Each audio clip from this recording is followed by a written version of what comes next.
La parashá de esta semana se llama Miketz y la encontramos en el capítulo 41 del libro de Bereshit.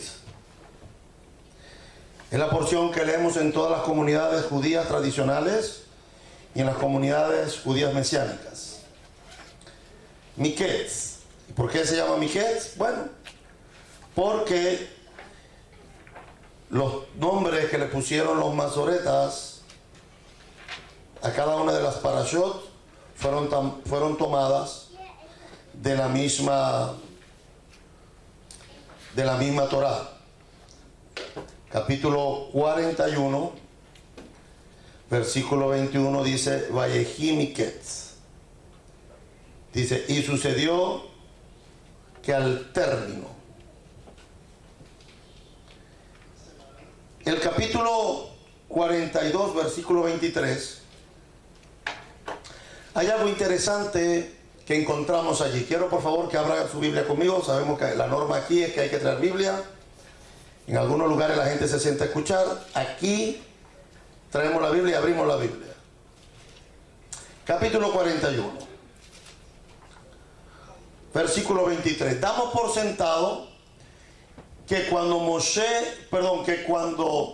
Yosef está hablando con sus hermanos, damos por sentado que el relato, como lo plantea, damos por sentado que Yosef y sus hermanos y los egipcios están hablando en hebreo, ¿sí o no? Pero no es cierto. Los hermanos de Yosef no estaban hablando con Yosef en hebreo, aunque sabemos que Yosef hablaba hebreo, porque había sido instruido y había crecido en la casa de Jacob. Cuando usted va al capítulo 42, versículo 23, nos aclara el texto y nos dice lo siguiente.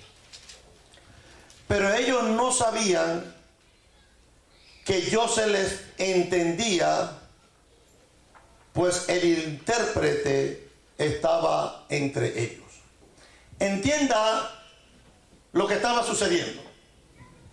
Ya han pasado más de 20 años entre la venta de Yosef,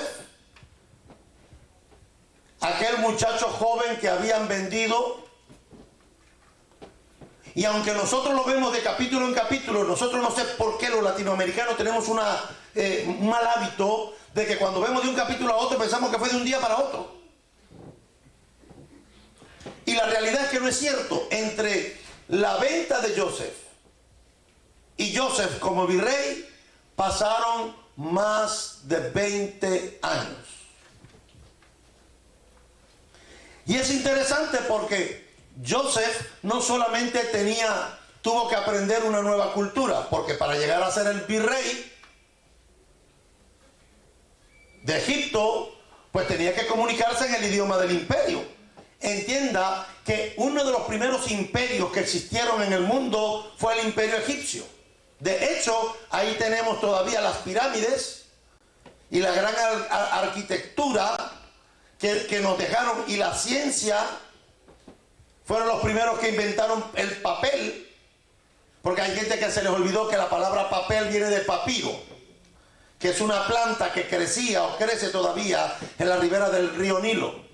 Mientras que los babilónicos y los sirios estaban escribiendo en escritura cuneiforme, en barro, los egipcios ya estaban escribiendo en papel. Y hoy se sabe que muchas de las cosas que tenemos hoy las inventaron ellos. Como la cerveza, por ejemplo. La cerveza no es un invento de los alemanes, lo sentimos por los alemanes, pero no fueron ellos los que la inventaron. La cerveza es un producto que tomaban ya los egipcios en su época. Para poder llegar a ser el virrey, no era solamente interpretarle los sueños al faraón. El que José tuvo que aprender las leyes de Egipto. Tuvo que aprender a manejar el idioma egipcio. ¿Cómo es que en la parashá de hoy nos mencionan que Yosef se encuentra, o sus hermanos se encuentran con Yosef? Yosef los reconoce, pero ellos no reconocen a Yosef. ¿Cómo es posible que la imagen de un hermano se pueda borrar en 20 años? Porque por muy niño que lo hayan vendido, los rasgos estaban allí. ¿Sabe por qué? Porque Joseph estaba vestido como un egipcio, como el virrey. Joseph no mantuvo las vestiduras típicas de los beduinos o de la gente que venía caminando por el desierto. Joseph se vistió como los egipcios, se maquilló como los egipcios, habló como los egipcios. Entienda, era el segundo después del rey. No había alguien con más poder en el reinado que el que tenía Joseph. Entienda que no vieron a aquel muchacho frágil, añoñado, mimado, consentido. Hoy le llamamos la generación de cristal. Aquel muchacho que no trabajaba, que solamente estaba ahí porque era el hijo mayor de la amada, al que le dieron una túnica con mangas largas. En español dice con colores, pero el hebreo no dice colores. Que le dieron una túnica de colores es una mala traducción. El hebreo dice que le dieron una túnica con las mangas largas.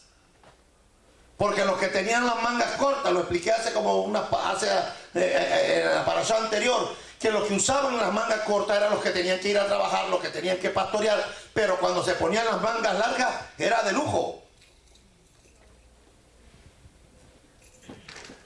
¿Cómo es que los hermanos se encuentran con Joseph y no lo reconocen? Es porque al que estaban viendo allí no se parecía en nada físicamente al que ellos habían vendido hacía unos años atrás. Con una vestimenta. Aquel pobre muchacho frágil, añoñado, malcriado por su padre. ¿Qué me iba a imaginar que era mi hermano ahora el virrey de Egipto del imperio? Por eso es importante poder entender que a veces nosotros idealizamos las cosas de una manera que no imaginamos. ¿Sí he oído? Y a veces el Señor toma lo más simple, lo más frágil, lo más insignificante del mundo para avergonzar a los sabios. Porque por ley de lógica, ¿quién tenía que estar con los hijos de Jacob como virrey en Egipto? Pues no era José, por lógica. Tenía que ser el hijo mayor. Porque el primogénito era el que debería estar allí. Pero Hashem es experto en hacer lo que Él quiere, como Él quiere, cuando Él quiere, como Él quiere. Por eso los racionalistas a mí me caen mal a veces. Que todo lo quieren explicar con la razón, me cae mal. Porque a veces la razón no puede explicar lo que no es comprensible a la mente.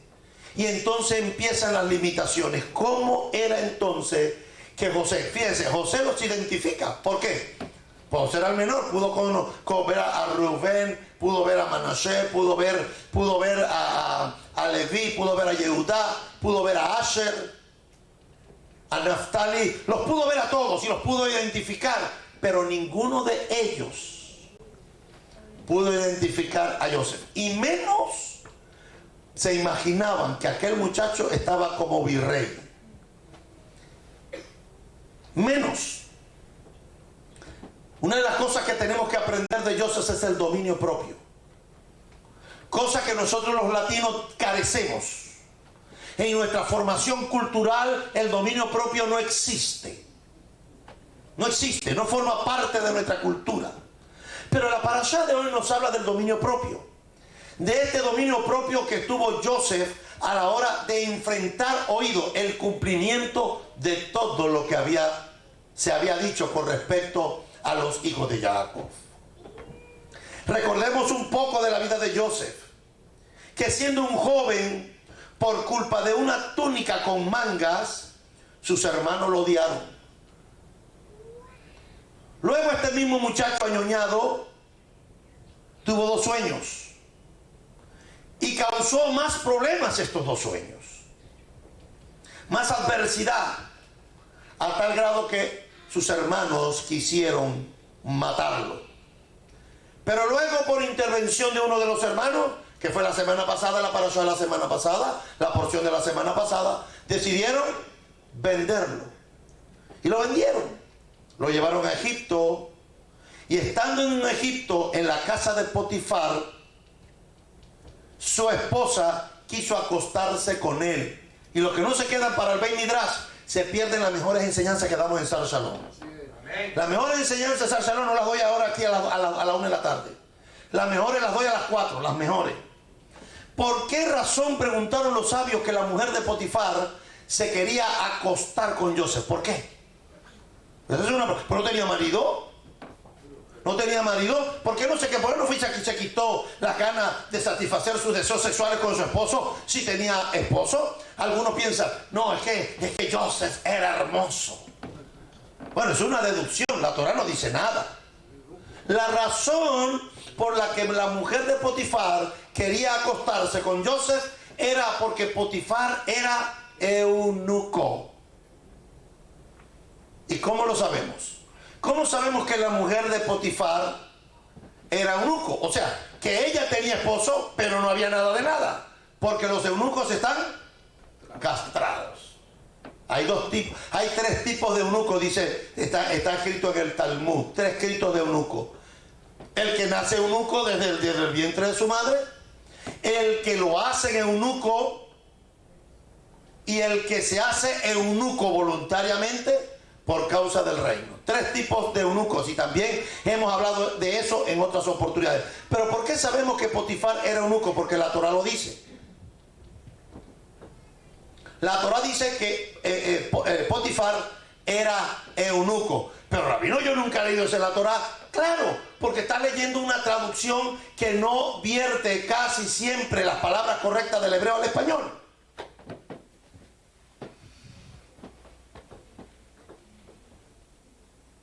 Entonces, ¿cuál compro? Pues cómprese una hebreo en español. Porque la versión Reina Valera, lo digo siempre, me lo enseñó mi rabino, yo no le creí y con los años me di cuenta que mi rabino de memoria bendecida, el rabino Jai Levi, tenía razón. Que la versión Reina Valera, más que una traducción, es una interpretación. Quien tradujo la versión Reina Valera interpretó el texto y puso en español lo que él quería que el español dijera. ¿Cómo lo sabemos?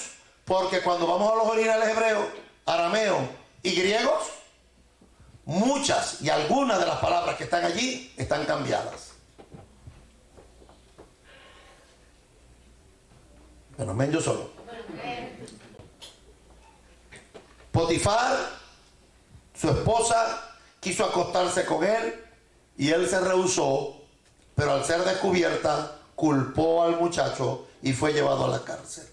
En la cárcel, estando allí, había un copero y un panadero que trataron de rebelarse contra el imperio y fueron llevados a la cárcel.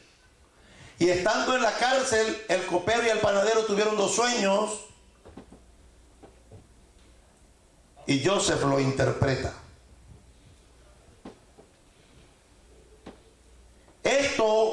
Este acto de interpretar los sueños del copero y del panadero, del faraón, le dio la oportunidad de ser conocido por el faraón, que había tenido también 2 sueños. ¿Usted no ha visto que el 2 está repetido? ¿Cuántos sueños tuvo Joseph cuando estuvo en la casa de su padre? 2 sueños. Soñó que el sol, la luna y las estrellas se inclinaban ante él y que dijeron, ¿cómo? Le dijo el padre, yo, tu madre y tus hermanos nos vamos a inclinar ante ti. Joseph no dijo sí, él no dijo sí, él no dijo nada. Los padres interpretaron el sueño. Luego los coperos tienen cada uno un sueño, 2 sueños. Y el faraón tiene 2 sueños.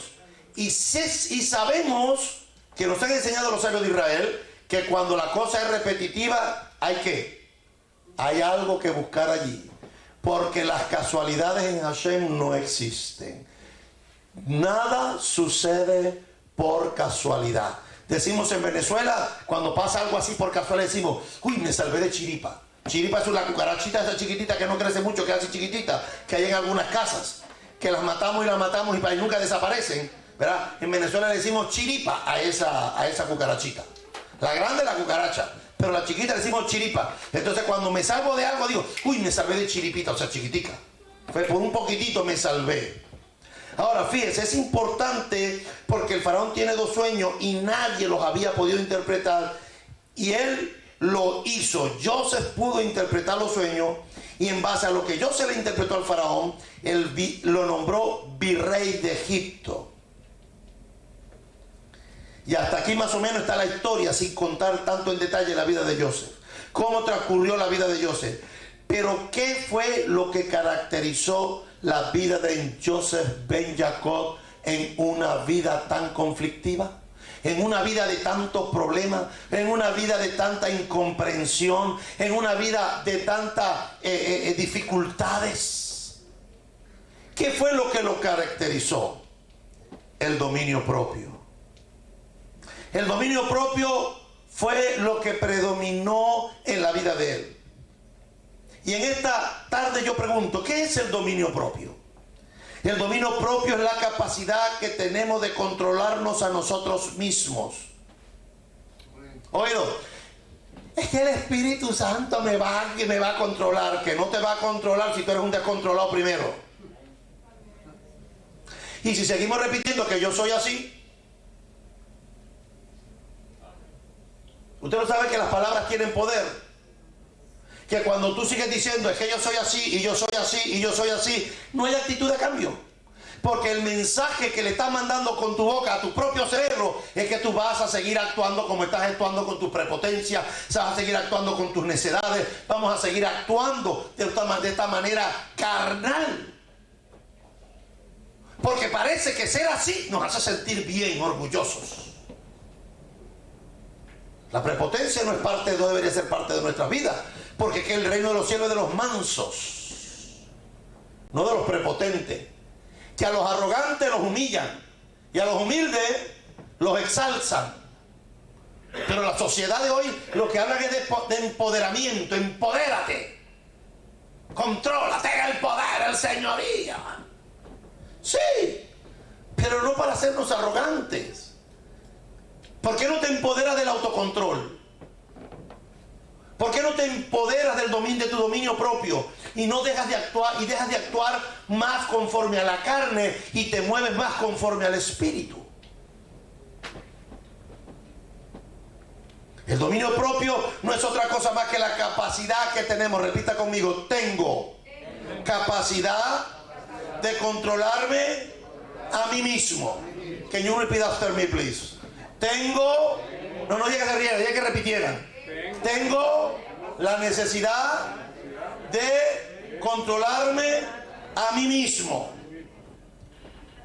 Nosotros podemos decirle a una ballena que brinque y vaya al sicuario para que usted lo vea. Qué difícil es controlar nuestra lengua. Qué difícil es controlar nuestros pensamientos. Cuán difícil es controlar nuestras emociones. Cuán difícil es poder controlar la rabia. ¿Sabe por qué? Porque nunca hemos ejercido el dominio propio. El dominio propio es la capacidad que tenemos nosotros mismos para poder controlarnos. Nuestras acciones no nos deberían de controlar. No son nuestras acciones las que nos controlan. Cuando nuestras acciones nos controlan, nos quitan la posibilidad de poder elegir lo que queremos sentir en cada momento de nuestra vida.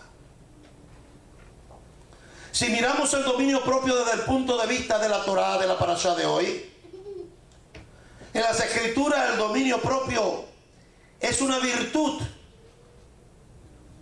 que caracteriza a los tzadikim, a los justos. El dominio propio es la virtud de quien domina sus deseos y pasiones y especialmente sus apetitos sensuales. Al igual que Joseph, nosotros somos los actores o hacedores de nuestra vida. Cuando las cosas nos salen mal, ¿a quién le echamos la culpa? Yo sé que a la suegra, pero otra. Cuando las cosas nos salen mal, ¿a quién le echamos la culpa? A Satán. ¿Usted lo ha visto? Usted toma, porque a Satán no te digo, hazlo. Usted y yo tomamos las decisiones en su momento, pero cuando nos dimos cuenta que la decisión salió mal, entonces ¿a quién culpamos? Culpamos a Satán. La parashá de hoy nos enseña que al igual que Joseph, nosotros somos los actores y los hacedores de nuestra vida. Tanto de las cosas pequeñas como de las cosas grandes somos responsables. Las elecciones que hagamos en esta vida depende de nuestra existencia y sobrevivencia. Tenemos la poderosa posibilidad de ser felices en esta vida o de ser unos infelices. Por eso yo siempre he dicho que si la gente te tira limones, ¿qué tienes que hacer? Limonada. Le echas limón, bastante hielo picado, mojas un vaso y cuando le mojas la boca al vaso, pones sal en una servilleta, mojas la boca del vaso con sal, agarras la limonada, le echas el hielo, le echas la limonada, le pones un pitillo, un limoncito colgado allí, te pones un short y te acuestas debajo de la mata de mango. No, pero es que nosotros estamos tan acomplejados que es que me miró. No, y si me vuelve a mirar le digo, porque no me conoce, yo sí lo pongo en su sitio.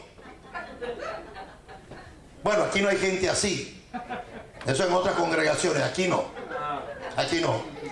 Aquí no hay eso. Cada circunstancia de tu vida, cuando viene a tu vida, viene con un propósito y nada de lo que te está pasando, de lo que te pasó o lo que te va a pasar, fue producto de la casualidad. Ni la suegra, ni el cuñado, ni el jefe, ni el vecino, ni el esposo, ni el hijo, ni el yerno, ni la nuera, ni el perro, ni el gobierno. Nada sucede en ningún país por casualidad. Todas las cosas que suceden están en el plan perfecto del Eterno. Por eso dijo Rab Shaul que más todos los que aman al Eterno, todas las cosas nos ayudan para bien. Decimos en el judaísmo, Gam su letová, esto también obra para bien. Cuando me están pisando el callo, el juanete, y quiero abrir la boca y no es para proclamar la alabanza de Hashem, tiene que decir, ¿y por qué me pisaron? Esto también obra para bien. En vez de ponernos a quejar, ¿sabe una de las cosas que tenía Joseph? Una de las cualidades más hermosas que yo he aprendido de Joseph en mis años como rabino. ¿Sabe cuál es? Que Joseph nunca, a pesar de todo lo que le hicieron, nunca se quejó. Búsqueme una queja de Joseph desde que a Joseph empezó a ver los sueños. Búsqueme una queja de Joseph. Búsqueme una queja. Búsquemelo. Si yo le pido a usted, búsqueme una queja de Israel en el desierto, usted le va a sobrar. Se quejaban por el agua, por el calor, por la comida, por el viento. Se quejaban por todo, que quiero regresar para Egipto, que por qué no trajiste aquí. A Joseph no se quejó. ¿Por qué? Tal vez en el dominio propio que entendía, sabía que Hashem tenía un plan y un proyecto para ese momento difícil, que no lo sabía. Me van a matar, imagínense. ¿Sabe qué debe ser terrible? Sentir que tus propios hermanos casi no se ve en nuestra cultura, casi no se ve. Sí hay, pero casi no sucede eso. Pero yo sí conozco hermanos que le roban la herencia a su hermano. Yo conozco las familias que son felices hasta que se mueren los viejos. Cuando se mueren los abuelos, se pelean por los bloques y por los muebles y por el carro. La familia unida que tanto que se amaban que nuestra familia, porque pues yo siempre lo he dicho, la gente más hipócrita es la que vive en América Latina, porque aparenta una cosa que no es. Y para la muestra, apriételo para que usted vea cómo aflora todo. Ay, qué linda mi familia, hoy sí celebramos hoy el día de Thanksgiving. Oh, rabino, nos estamos a comer en Hanukkah juntos, qué lindo, cantamos. Se murió mamá, bueno, en la casa no, a mí me da más parte, no, porque hay aquel, y hay que darle al otro hijo que está, no, a ese no le vamos a dar nada. No matamos a nadie con un cuchillo, pero matamos gente con las bocas. Cometemos asesinatos. Dígame, si usted hubiese sido Joseph y hubiese vivido todo lo que había vivido, y ahora era el virrey, y ahora era la virreina sentada en el trono, y ve entrar a sus hermanos, ¿qué hubiese hecho? No me diga, yo hubiese hecho lo mismo que Joseph. Los hubiese abrazado. Si yo conozco gente que por menos que eso, hoy no se hablan, no se tratan. por mucho menos.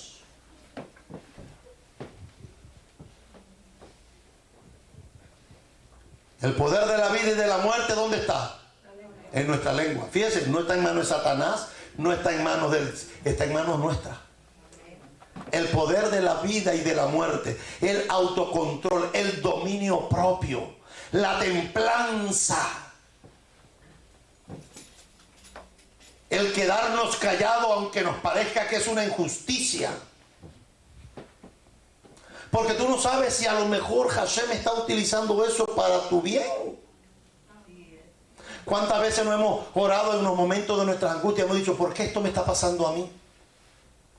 Y yo recuerdo que hace 6 años, cuando mi madre murió, que no pude estar en Venezuela, en el momento del duelo le dije al Eterno, ¿para qué me sacaste de mi país?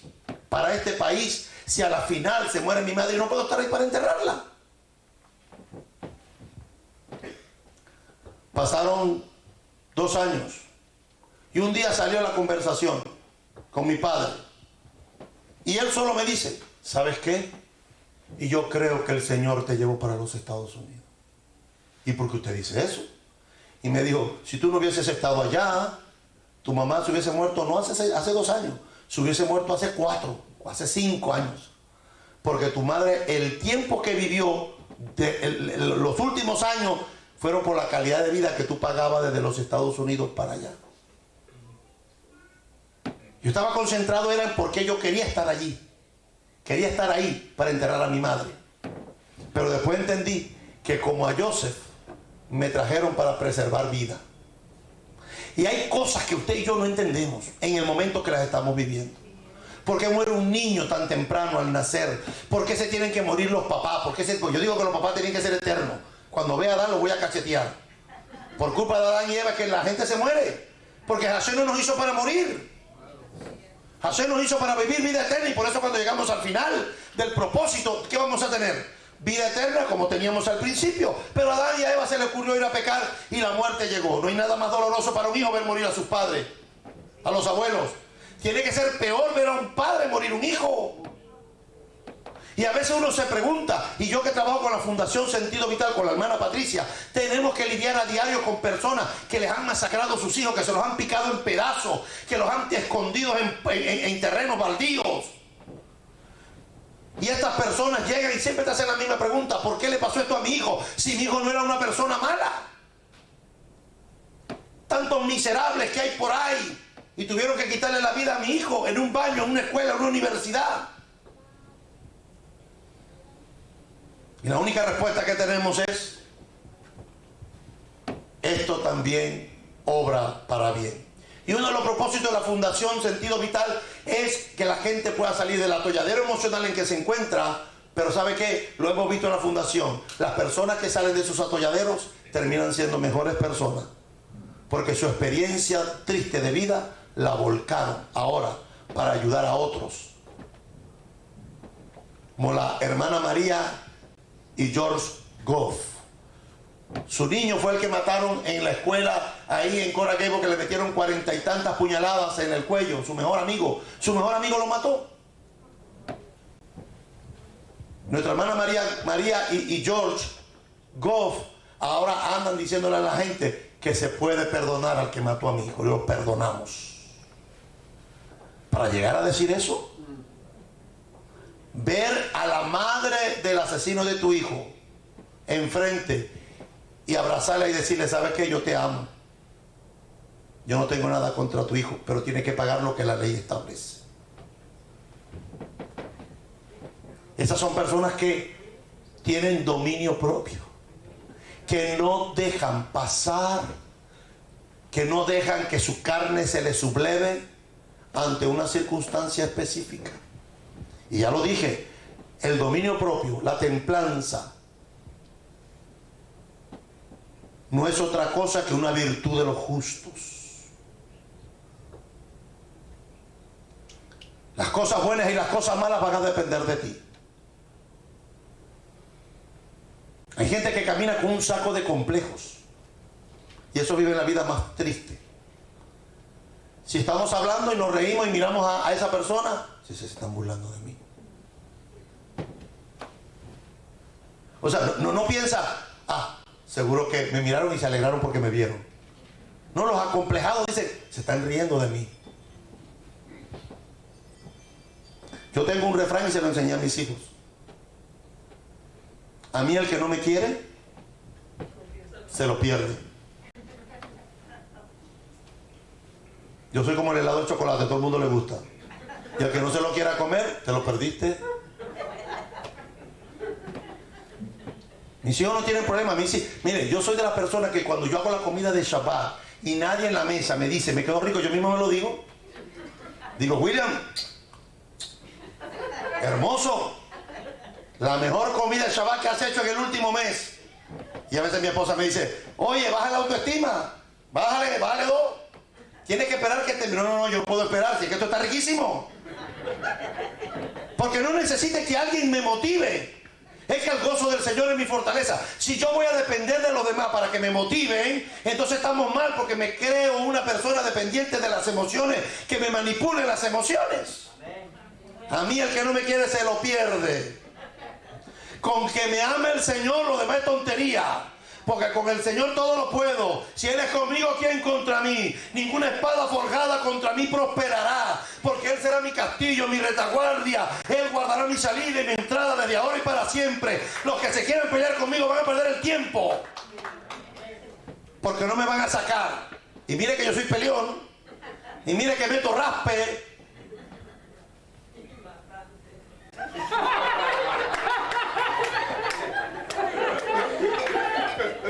Pero no pueden.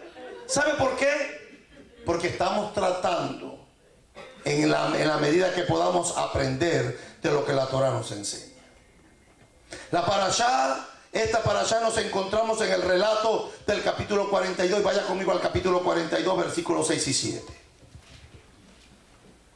Capítulo 42, versículos 6 y 7. Y Joseph era, ¿qué dice en su Biblia? Dice que Joseph era el Señor de la tierra. Para que diga Señor, tiene que haber una palabra hebrea ahí que usted sabe cuál es. Pero no dice el hebreo eso. El hebreo no dice que era el Señor de la tierra. Era el gobernador. Y cuando dice de la tierra, no está hablando del mundo entero. ¿Está hablando de qué? Está hablando de la tierra de Egipto. Porque, por eso cuando dice, por eso que la gente cuando lee la Biblia dice que toda la tierra, Apocalipsis, cuando habla de la tierra no está hablando del mundo. ¿Está hablando de qué? De Eretz Israel. Cuando dice que era el gobernador de la tierra, está hablando que era el gobernador de Egipto. El gobernador del país. Él era el proveedor de toda la gente de la tierra. Los hermanos de Joseph llegaron y se postraron ante él con su rostro a tierra. Oído, Joseph no le dijo, póstrense. Porque entonces hubiese sido, yo soñé, ahora lo hago que se postre. Digo, se cumplió. No, ellos llegaron solo cuando vieron la majestad al virrey, con sus trajes, con sus maquillajes, con su corte, parado y decidiendo a quién le va a dar comida. Los hermanos vinieron, y me encanta porque aquí hay dos palabras que están en el texto. Dos palabras que hicieron ellos, dos cosas. Generalmente la gente agarra, porque así somos los hispanos, siempre andamos apurados. Los hermanos de Joseph llegaron, ¿y qué hicieron primero? Se postraron. Y cuando dice se postraron, la palabra hebrea que utiliza ahí es que doblaron las rodillas y pusieron la frente en el piso. Y la segunda, ¿cuál es la palabra? No. Se postraron. ¿Y qué más dice la Reina Valera? Y se inclinaron con rostro a tierra. Tomaron una posición porque hay dos formas de inclinarse.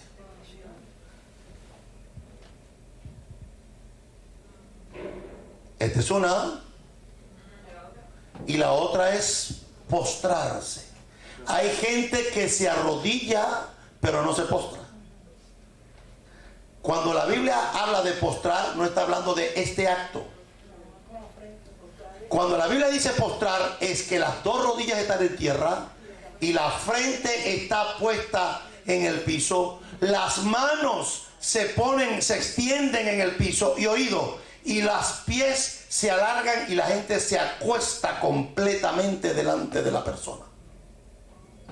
O delante del Eterno. ¿Se acuerdan Hannah? La madre Shmuel. La madre Shmuel fue al templo o al tabernáculo y llegó allí, y en el hebreo dice que se postró. ¿Y qué fue lo que pensó el Cohen Gadol, Elí? ¿Qué fue lo que pensó? Que ella estaba borracha. ¿Pero por qué él pensó que él estaba ebria, que estaba borracha? Porque estaba acostada y estaba hablando y ahora se está borracha. Y le dijo, ve y digiere tu vino. No, ella tenía su alma derramada ante el Eterno, y en eso que él parecía que ella estaba diciendo incoherencia, ella estaba orando al Eterno por un hijo. Una cosa es arrodillarse y otra cosa es postrarse. El acto que pasó aquí es que porque volvemos vamos a la parasha anterior, cuando los sueños de Joseph. Vaya por favor allí. Cuando Joseph tiene los sueños con en la casa de su padre.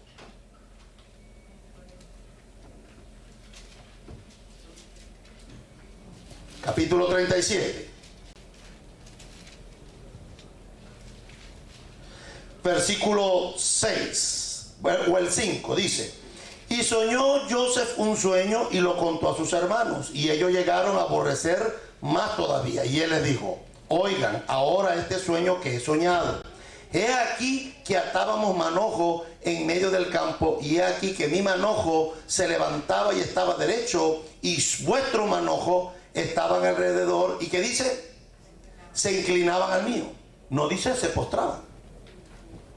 Dice se inclinaban. ¿Sí o no? Ahora, cuando Joseph tiene el segundo sueño,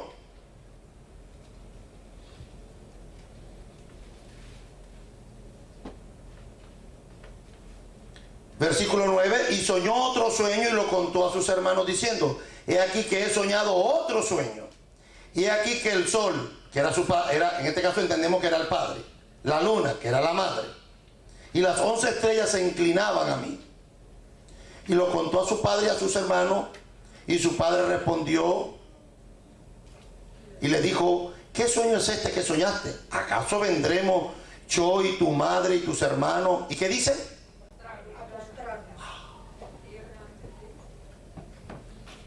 Cuando usted viene a la parashá de hoy, la misma palabra hebrea que está ahí es la misma que aparece en el versículo 6 del 42.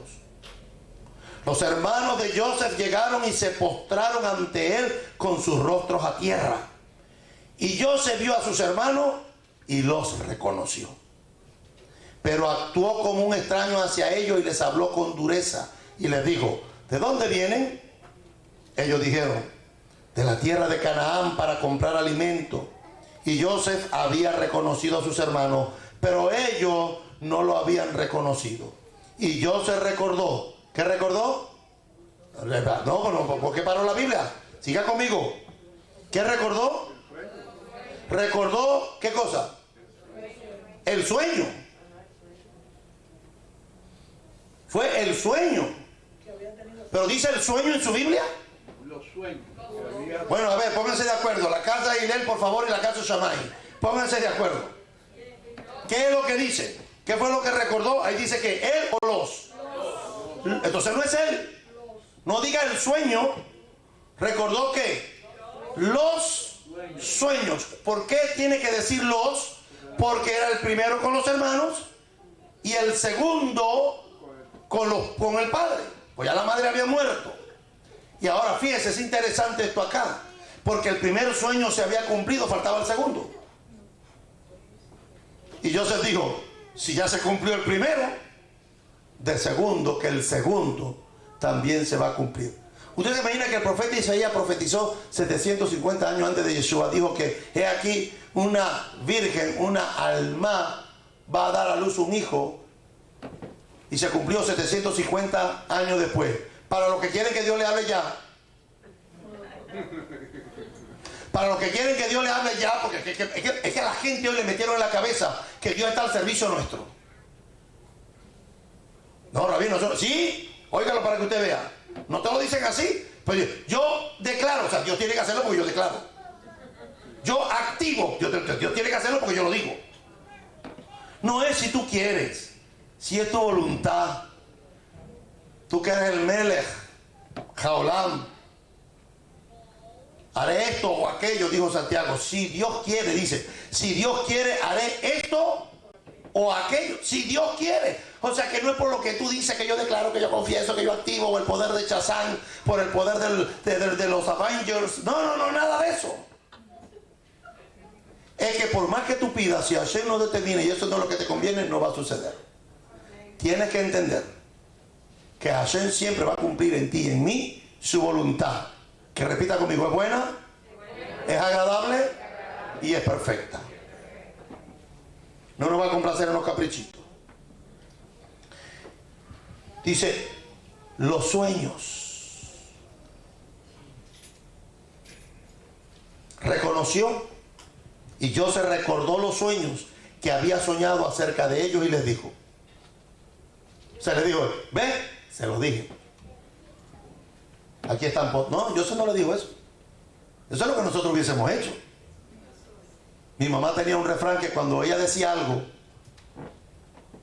y nadie le hacía caso y pasaba, sucedía, mi mamá decía, no me alegro, pero me echo fresco. Era una forma muy satírica de decirnos, te lo dije. O sea que las mamás tienen una cosa, yo le llamo un séptimo sentido. Las mamás desarrollan una cosa con los hijos que no desarrollamos a veces los padres. Esa cosa de ver cosas que no. Y mi mamá decía, bueno, no, creo que todos lo hemos pasado por allí. No te subas ahí que te va a caer. Y parece que nos predisponía a caer, nos parece que nos tirábamos a propósito ya para que. Era una cosa, no salgas, ten cuidado. Bájate de ahí. Y era como que la sentencia. Y después venía la segunda frase de la mamá, ¿cuál era? Te lo dije, porque tú no me escuchas. Y es una cosa impresionante. Algún día esa empatía que hay entre padres y hijos, algún día nos lo explicarán cómo Hashem nos creó con esa capacidad, con esa intuición de poder cuidar a nuestros hijos. Los hermanos de Joseph, dice, y Joseph recordó los sueños que había soñado acerca de ellos y les dijo, ustedes son espías. Para ver la desnudez de la tierra han venido. Fíjense, no le dijo, no, ahora es. Y pareciera que Joseph se está vengando. No. Joseph está buscando y tenía que tener un dominio muy propio, muy fuerte para poder controlar eso. Porque más adelante nos damos cuenta que Joseph lo que quería era abrazarlos y besarlos. Pero habían cosas que habían que sanar. Esa gente que hace daño y le pide perdón al Eterno y no va a sanar al que hirió, y se lo voy a decir con mucha seriedad, Hashem no te los va a perdonar eso. Aunque tú creas que te lo hayan perdonado. Aunque tú creas que te lo hayan perdonado, Hashem no te puede perdonar ningún pecado que tú hayas hecho contra tu hermano si primero no vamos y nos reconciliamos primero con nuestro hermano.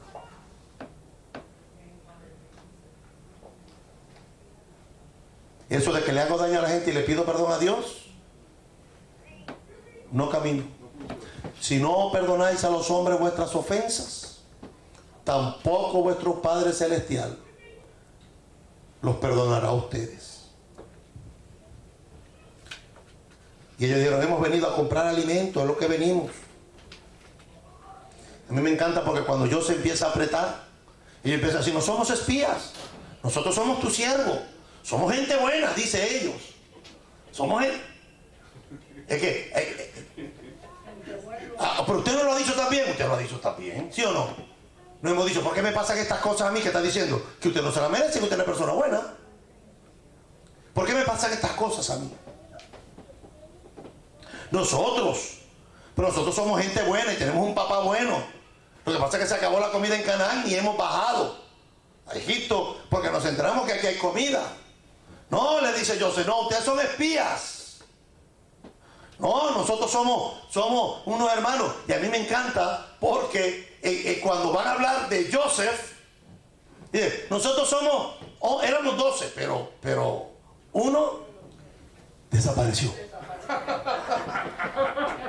Eso es como cuando el hijo viene a decirle, imagínense, los muchachos, que yo también tuve 14, entienda.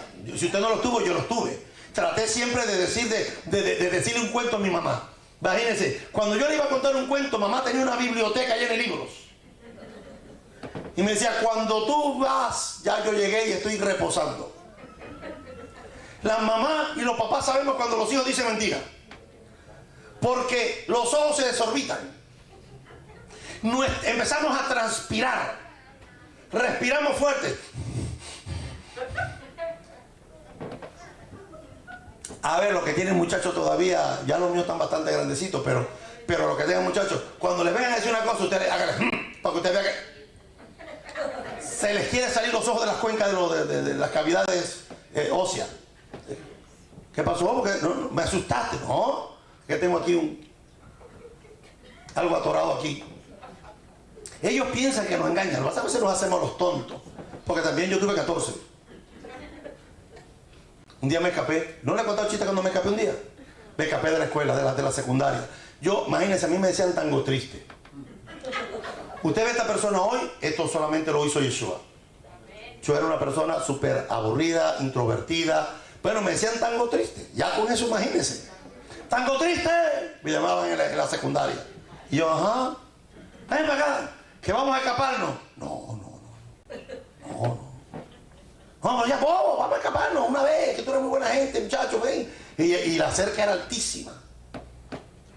No, nos ponemos aquí, la pata de gallina, te tiramos, el otro se pone arriba. Está como todo el mundo, los malandros que están ahí siempre en los grupitos. Y ahí va el tonto. El tango triste, cantando 20 años no es nada. Brinco la cerca, me voy a la plaza Indiomara, una plaza muy bonita en su época, con unas fuentes de aguas ahí en honor a los indígenas del estado, verde aquello, unas palmeras, unos centros comerciales, la entrada principal al bulevar más hermoso que teníamos en Venezuela, en Maracaibo. Mi papá trabajaba a 1 hora y media atravesando un lago. Tenía que ir con la camioneta, media hora, dejaba la camioneta de estacionamiento, se montaba en un ferry, pasaba el ferry, llegaba al otro lado que eran 35 minutos en el ferry, llegaba allí, se bajaba el ferry, el transporte lo agarraba y lo llevaba a la petroquímica. ¿Y yo estoy aquí? Pues ese día mi papá, yo no sé qué andaba, va dando la vuelta a la rotonda de la plaza y ve a Tango Triste ahí jugando en la plaza y oigo un frenado. Mi papá tenía una camioneta Chevrolet verde manzana, inconfundible. Y mi papá pega aquel frenazo y ¡sí! Cuando frena, ¿qué es lo que hace todo el mundo? Levanta la mirada para ver. Y veo a mi papá. Me van a mandar para el reino directo. En esta no sobrevivo. Mi papá ha parado el carro en media calle. Se bajó del carro.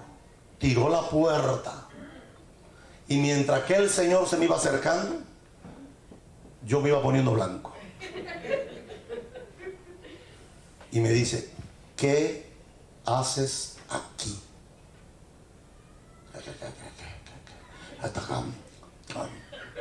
Porque a ese momento la saliva se desaparece. Ese momento te deshidratas.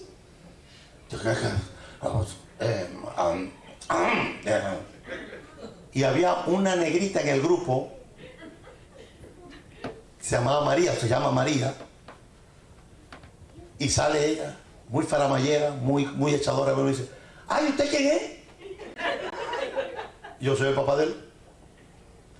Ah, mire qué bueno, necesitamos dinero, porque es que nos mandaron a hacer un trabajo de biología, a ver la naturaleza, y estamos cortos, y él, Tango Triste, no tiene dinero porque no tiene dinero. Entonces, qué bueno para que le dé el dinero. Y mi papá se queda aturdido porque la negra lo mareó. Y lo mira y le dice, me mira y me dice, ¿eso es verdad? Y yo creyente. ¿Y qué le digo ahora? Si le digo que no, cuando llegue a la casa no me van a reconocer ni por el ADN. Me van a desaparecer. Pero si digo que sí, me salvo la pela. Y le digo, Señor, perdóname, me tengo que salvar mi vida. Sí. Mi papá sacó la cartera, me dio 20 bolívares, que en aquel entonces era un dinerito, ya no es nada. Y agarré, y mi papá se montó, y en el momento agarré mi libro y le dije, nunca más me vuelvo a escapar, nunca más. Y fui allá y nunca más. En la noche le dije a mi mamá, no, tú sabes qué, me escapé y mi papá me descubrió. ¿Cómo es que tú descubriste? Yo buscando aliados, no sabía dónde me estaba metiendo. Pero no le voy a decir nada a mi papá, por favor, te lo estoy diciendo porque me siento mal, te dije mentira y yo nunca te he dicho mentira. Y te lo estoy diciendo, yo me escapé, mi papá me descubrió, mi amiga dijo, me metió una mentira, yo apoyé la mentira, mi papá me dio 20 bolívares, pero yo los traigo, yo no sé, yo no quiero gastar esto porque me voy a sentir muy mal. Después que lo mentimos, no, aquí están los 20 bolívares de mi mamá. ¿Cómo? Espérame aquí. Apareció la señora con la correa y me dieron la gran pela de mi vida. Estando en secundaria, oído, es tremendo cuando uno trata en la medida posible de poder entender lo que pasa. Ahora no se le puede pegar a los niños porque es que se traumatizan. Mire, yo estuviera matando gente ahorita. No hubieran vivos aquí. ¿A cuántos lo sonaron y bien sonaron una, dos, tres, cuatro, cinco veces en la vela? No le pena. Mira, a mí me dieron más manotones que pandereta evangélica. La última me la dieron como de 14, 15 años, en una esquina. Aquí lo que hace falta es pela, no maltrato. Maltrato no, pero disciplina, corrección. Los muchachos ahora no respetan a nadie.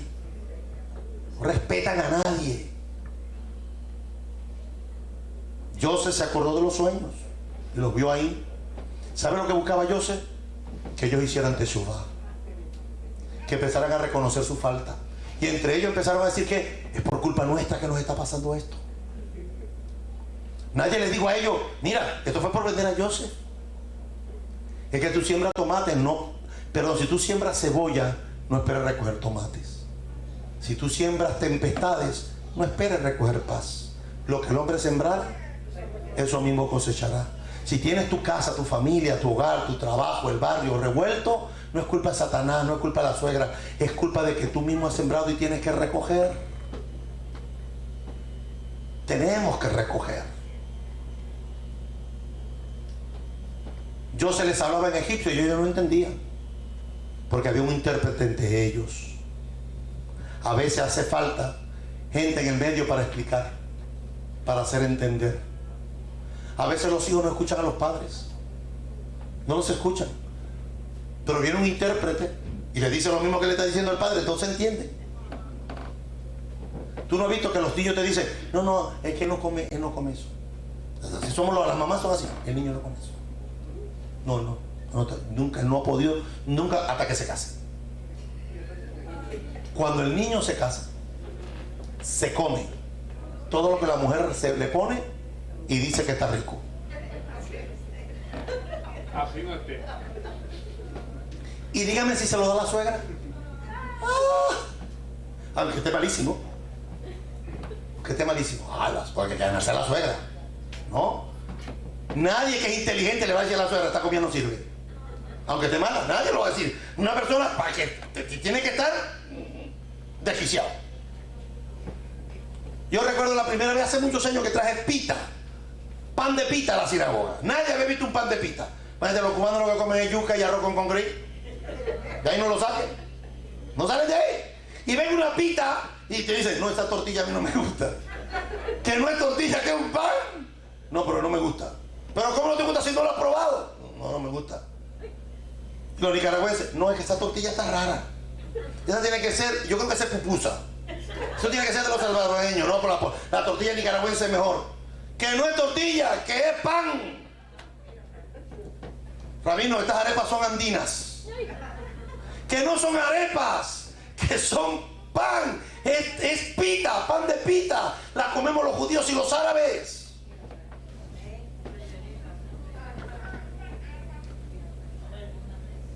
Yo no comía eso hasta que me casé.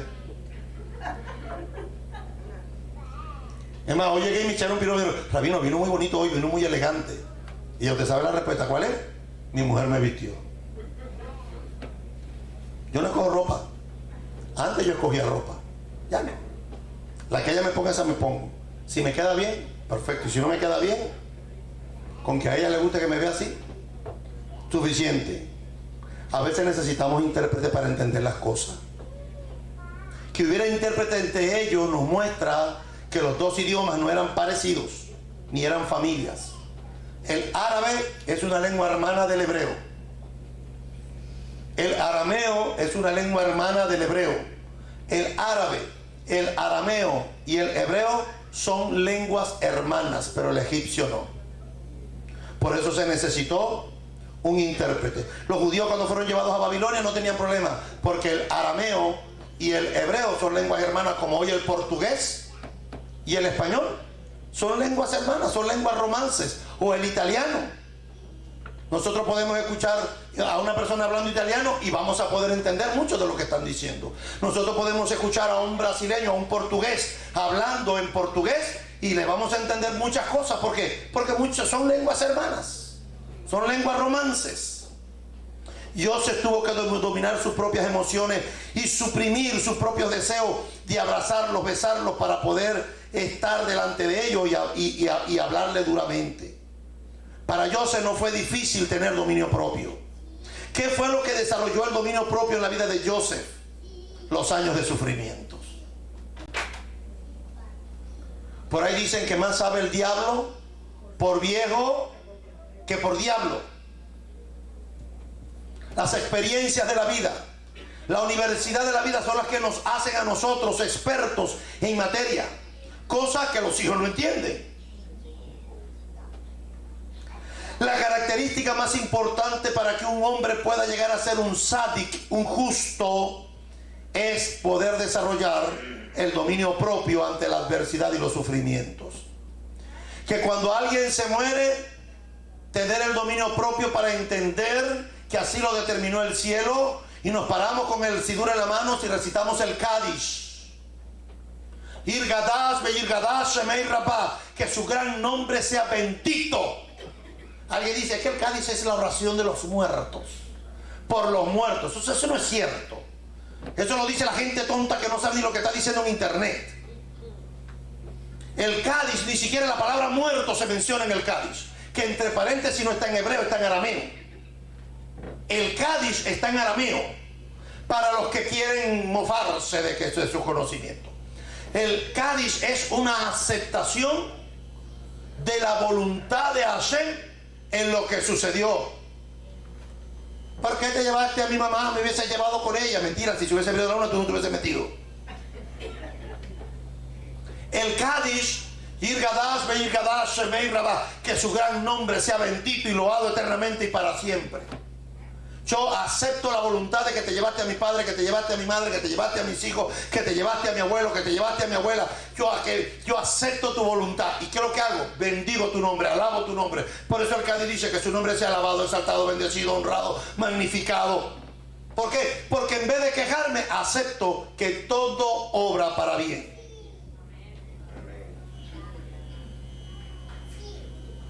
Cuando una persona llega a controlar y dominar su dominio propio, entonces cuando esa persona será llamado un sádic.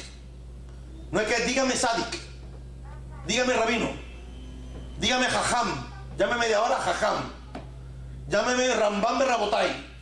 La gente que pide que los llamen ya sabemos que no son. Es una característica fácil para identificar a un falso. Cuando pide que lo nombren, que lo llamen con esos títulos. Dígame. No, un sádic se conoce por sus características. Es interesante porque el dominio propio es una de las características del Mesías, cuya imagen el hombre fue creado. Pues el primer pecado del hombre en el Edén, perdimos mucha de esa capacidad del dominio propio. Por eso cuando el Eterno trata con el ser humano para restaurarlo en todas las áreas de su vida espiritual, tanto física, lo hace a través del Mesías.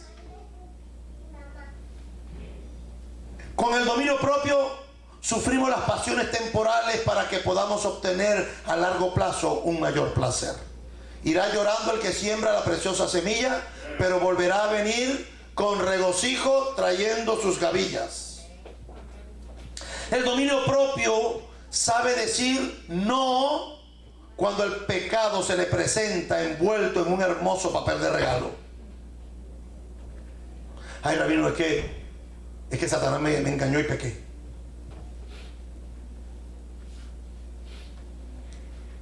Es que no sabía que eso no se podía hacer. El dominio propio no es un concepto. El dominio propio no es una información solamente. El dominio propio nunca va a poder hacer nada sin haber alcanzado los requisitos de la experiencia y el autocontrol a través de ella. El dominio propio sabe esperar. El dominio propio sabe ser fiel a esa espera hasta llegar a esas metas muy largas y difíciles. Tampoco el dominio propio da rienda suelta a sus emociones en los momentos de presión. Entendamos que el dominio propio no elimina las emociones, sino que las domina y las controla, y solo las deja salir cuando es el mejor momento y en el lugar correcto. El dominio propio sabe callar, sabe cuándo decir las palabras. Si va a decir una verdad y va a herir a alguien, mejor no la diga, quédese callado. Pero es una verdad, rabino. Bueno, a Abraham le preguntaron, ¿ella quién es? Me dijo, es mi hermana. Y era la esposa. Porque si decía la verdad, ¿qué pasaba? Tal vez lo hubiesen matado. El dominio sabe callar y el dominio también sabe hablar. Por eso el dominio propio no revela secretos a otros. Quien tiene dominio propio no le revela secretos a otros. El dominio propio no compra productos que no necesita. Yo sé que a todo el mundo le encanta el Apple. Yo me quedo con mi LG. Bueno, ahora me cambié para un Samsung. La gente a veces compra cosas para hablar por WhatsApp. Porque el Samsung mío me comunico con mi hija que es un Apple. Porque si no pudiera hablar, entonces me tengo que comprar un Apple para hablar de Apple a Apple, ¿sí o no? Pero como con el LG puedo comunicarme con cualquier otro teléfono. El dominio propio usa el dinero para cosas importantes y no lo malgastas en placeres temporales. Yo, el mejor dinero que me gasto en la vida me la gasto con mi mujer y mis hijos en un restaurante, en unas vacaciones. El que se quiera comprar una casa, que se la paguen ellos. Los puedo ayudar. Papá, que voy a ahorrarme $20,000, voy a vivir a tu casa. Véngase a vivir a mi casa, pero la casa te la compras tú. A mí nadie me ayuda a comprarme una casa. O si a usted lo ayudaron. No gastamos dinero en placeres temporales. El mejor dinero que usted se lo gasta con sus hijos. ¿Sabe una cosa que hay aquí en Miami? Que aquí la gente no crea memorias. No crea. Hable con la gente aquí, te va a ver que te va a decir, no, yo me levantaba a las 5 y me iba para el trabajo. Regresaba a las 7 de la noche, me bañaba y me acostaba. No tiene memoria familia, no hay memoria, no hay recuerdo. Los abuelos no saben qué contarle a los hijos si fueron a pasear un día al parque, si fueron a la playa, si fueron a Disney a ver a tío Mickey Mouse y a tío Rico. Pues es por parte de mamá. No hay memoria, no hay tiempo para eso. La gente trabaja y trabaja y trabaja y trabaja y trabaja y trabaja y trabaja. Y al crear memoria te sientas a una mesa de Shabbat y no hay un tema de conversación. No hay tema para hablar con los nietos, no hay para hablar con los hijos. No hay un tema de acordarnos lo que hicimos juntos, que nos reímos. No, se perdió, no hay. Cuando los hijos se casan, se van de la casa y ya los vemos cada 15 días. Y si acaso. Porque se fueron para Georgia, se fueron para Atlanta, se fueron buscando futuro. Y ya los vemos una vez al año, no hay memoria, no hay recuerdo. Y allí sí a mí me gusta ser latino ahí en ese aspecto. Porque a los latinos nos gusta estar juntos en familia, creando memorias. Cualquier muchacho que se crió en América Latina, tú le preguntas un chiste de su tío y te va a contar 300 chistes de los tíos. Pregúnteselo aquí y dice, no, si no lo veo. El único chiste que puedo contar es que una vez en un Thanksgiving se atoró con la ensalada.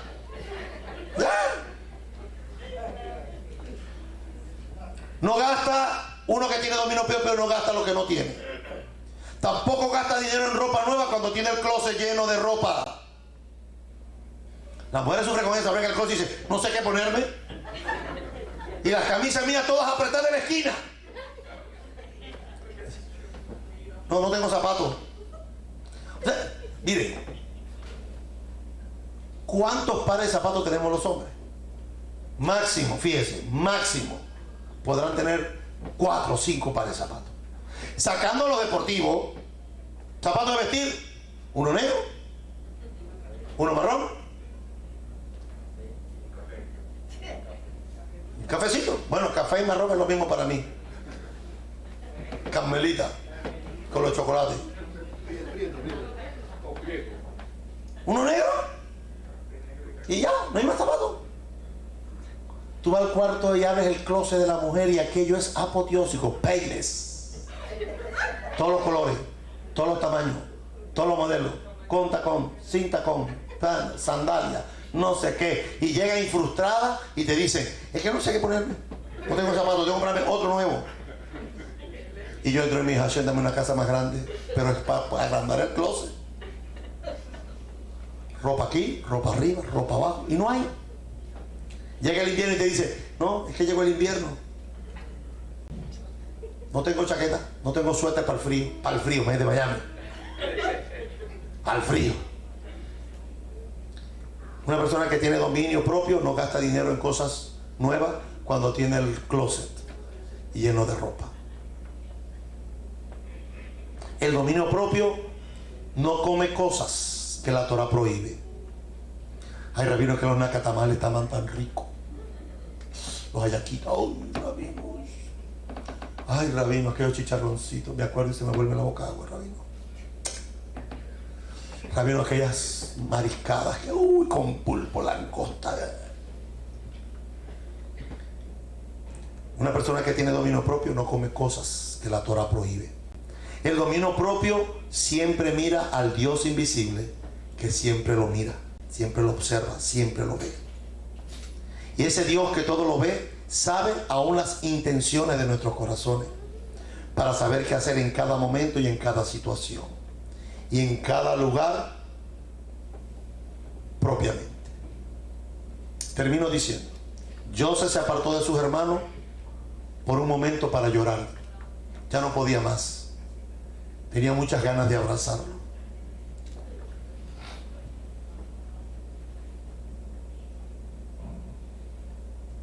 Porque no podía dominar sus emociones delante de ellos. Pero luego tomó el autocontrol sobre sí mismo y regresó nuevamente a hablar con sus hermanos. ¿Sabe por qué regresó? Porque este fue el plan divino preparado de antemano por el cielo para poder preservar la vida del patriarca y de sus hijos, y así poder llevar a cabo el plan de que Israel pudiera traer al Mesías, el Redentor del mundo. En la palabra de los apóstoles, Hechos capítulo 24, versículo 25, pero cuando Pablo, comenzó a hablar sobre la justicia, el dominio propio y del juicio venidero, Félix se asustó y le dijo, por ahora puedes marcharte, pero cuando encuentre una oportunidad te mandaré a llamar. Los romanos no tenían dominio propio. De hecho, usted va a Roma y va a la Roma de la arqueología, y los romanos no tenían dominio propio, tenían vomitorios. Lugares donde ellos en sus fiestas comían y comían y comían y se hartaban, y cuando ya no les cabía más, habían lugares específicos para meterse el dedo en la boca vomitar la comida para seguir comiendo en las fiestas. La sexualidad estaba descontrolada en la Roma. Cuando Félix oyó a Pablo diciendo, hay que tener dominio propio, hay que tener control, Félix le dijo, bueno, márchate, y cuando encuentre una oportunidad te mandaré a llamar. Segunda carta a Timoteo capítulo 1 versículo 7, Pablo dice, porque no nos ha dado Elohim espíritu de cobardía, sino de poder, de amor y de qué, y dominio propio. O sea que sí lo tenemos, lo que no lo ejercitamos. Segunda de Pedro capítulo 1 versículo 6 dice que el Señor añade al conocimiento dominio propio, al dominio propio paciencia, y a la paciencia piedad. Que el Eterno nos ayude en este caminar tan difícil y nos ayude a profundizar nuestra relación personal con el Eterno para que se produzca ese dominio propio que tanto necesitamos. ¿Qué es lo que causa cómo ejercitar el dominio propio? En las dificultades. Pero Pablo nos dice que el conocimiento produce dominio propio. Si tú no sabes lo que Hashem no quiere que tú hagas, lo vas a hacer. Y después cuando te lo digamos que está mal, vas a decir, bueno, imagínate, ¿qué voy a hacer? Ya lo hice. El conocimiento es lo que nos da dominio propio. Porque cuando nos dan el dominio propio produce algo también en nosotros. Y Rab Shaul dice que es la paciencia. Y me acuerdo la palabra de Abiat. Cuando usted quiera ejercitar la paciencia, les presto a Abiat por un día.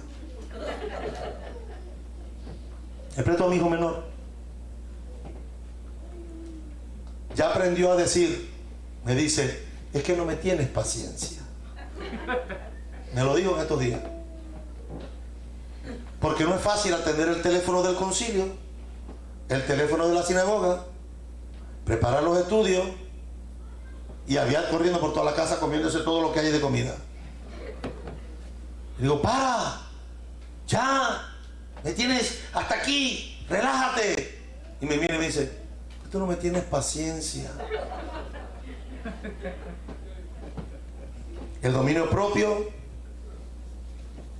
produce paciencia, y la paciencia produce una piedad, y la piedad es una actitud del sádic, de un justo.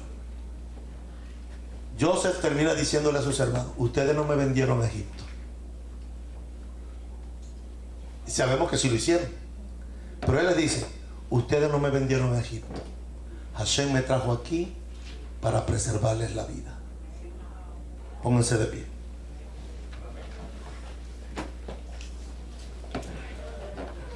Baruch atah Adonai Eloheinu ve'Elohei Avoteinu. Bendito eres tú, Señor, nuestro Dios y el Dios de nuestros padres. Elohei Abraham, Elohei Isaac ve'Elohei Jacob. Dios de Abraham, Dios de Isaac y Dios de Jacob. En esta tarde agradecemos porque la vida de Joseph todavía sigue hablando para nosotros hoy. Es un ejemplo a seguir. Un ejemplo de dominio propio. Un dominio de control. Un dominio de amor, de perdón, de reconciliación. Un hombre que nos enseñó a perdonar. Un hombre que nos enseñó a confiar en el Eterno. Un hombre que aunque pasaron los años sabían que el propósito del Eterno se iba a cumplir en él. Nosotros somos muy impacientes. Señor, queremos las cosas para ayer. Somos prontos para hablar. Somos prontos para actuar. Señor, hemos abandonado el ejercicio del dominio propio. Enséñanos, por favor, a decir la palabra correcta a las personas incorrectas. Enséñanos a decir palabras sazonadas con sal, que perseveran y da vida.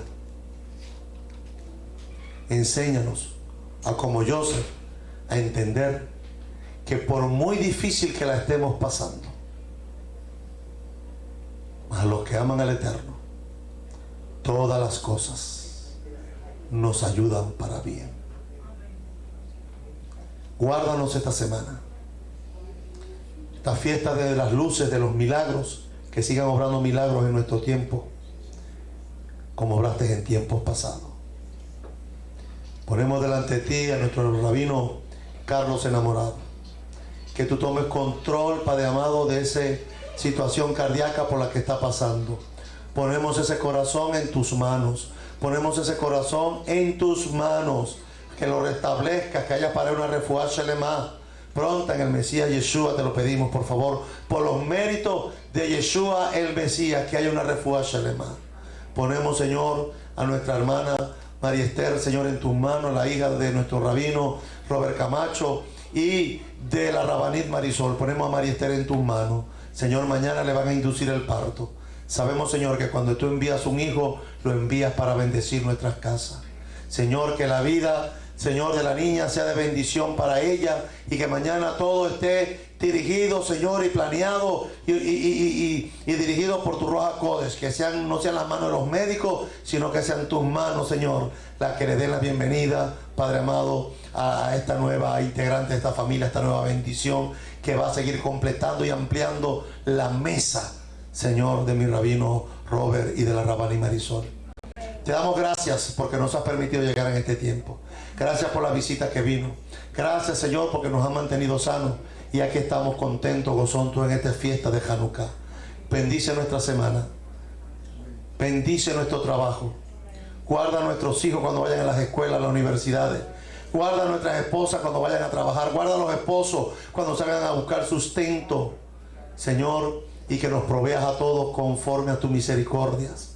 Que nos permitas llegar hasta el próximo Shabbat con gozo y con alegría. Beshem Yeshua HaMashiach. Amén. Yevarechecha Adonai veishmerecha. Yair Adonai panavelecha vigunecha. Isha Adonai panavelecha veyasem lecha Shalom. Que Adonai nos bendiga y nos guarde. Que Adonai haga resplandecer su rostro sobre nosotros y nos dé de su gracia. Que Adonai alce sobre nosotros su rostro y ponga en nosotros su paz. Beshem Yeshua HaMashiach. Amén y amén. Shabbat Shalom. A las 4 de la tarde los esperamos en el Beit Midrash. No falten, no se vayan, que vamos a celebrar en esta mañana, en esta tarde, el cumpleaños de la rabanida. Así que quédense todos, que para todos hay comida hoy.